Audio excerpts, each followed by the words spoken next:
महाराष्ट्रातल्या सर्वाधिक चर्चेत राहिलेल्या आणि तब्बल 20 वर्षांपासून न्यायालयीन प्रक्रियेत असलेल्या पवनराजे निंबाळकर प्रकरणाचा निकाल लवकरच जाहीर होण्याची दाट शक्यता आहे। येत्या 20 जूनला या प्रकरणी सीबीआय न्यायालय निर्णय देणार आहे। तब्बल 20 वर्षांच्या सुनावणीनंतर या बहुचर्चित प्रकरणावर अंतिम निर्णय येणार असल्यानं संपूर्ण राज्याचं लक्ष या निकालाकडे लागलंय।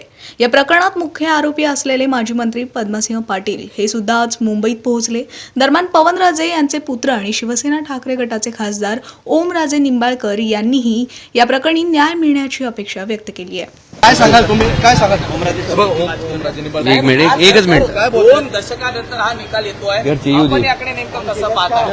न्यायाची अपेक्षा आहे न्यायदेवतेकडनं, पण जवळपास 2 दशकांनंतर हा निकाल येतोय। निश्चितपणे, कारण 20 वर्षानंतर 20 वर्ष आणि 13 दिवस तब्बल हा न्यायालयीन प्रक्रिया चालू होती आणि आज कोर्टानं या खटल्याच्या बाबतीतली निकालाची अंतिम तारीख आज दिलेली आहे। सगळ्या कुटुंबाला न्यायाची अपेक्षा आहे। सीबीआयकडनं प्रामुख्याने या ठिकाणी अटक करण्यात आलेले आरोपी होते, त्यांना 2009 पासूनच वैद्यकीय जामिनांवरती बाहेर ठेवलेलं होतं। याकडे आपण कसं पाहता? मला वाटतं आता कोर्टाचा निकाल आहे, वेळ मला अपेक्षा आहे न्यायदेव।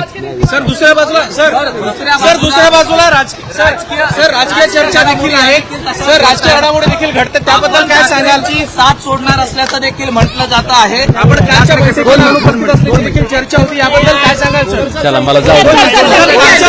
कालच्या बैठकीबद्दल काय सांगाल सर? लंबे समय से एक मिनिट आहे। हिंदी में एक बार बोल दीजिए। न्याय देवता से न्याय की अपेक्षा है और आज अंतिम तिथि दी हुई है, तो बस न्याय की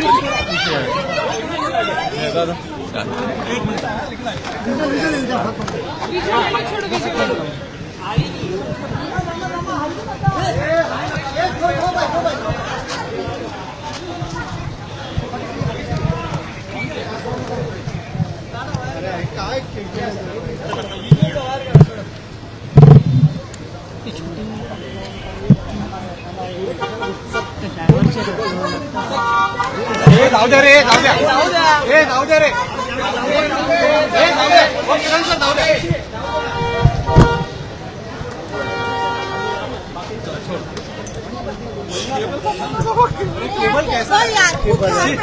सगळ्यांचाच झालाय.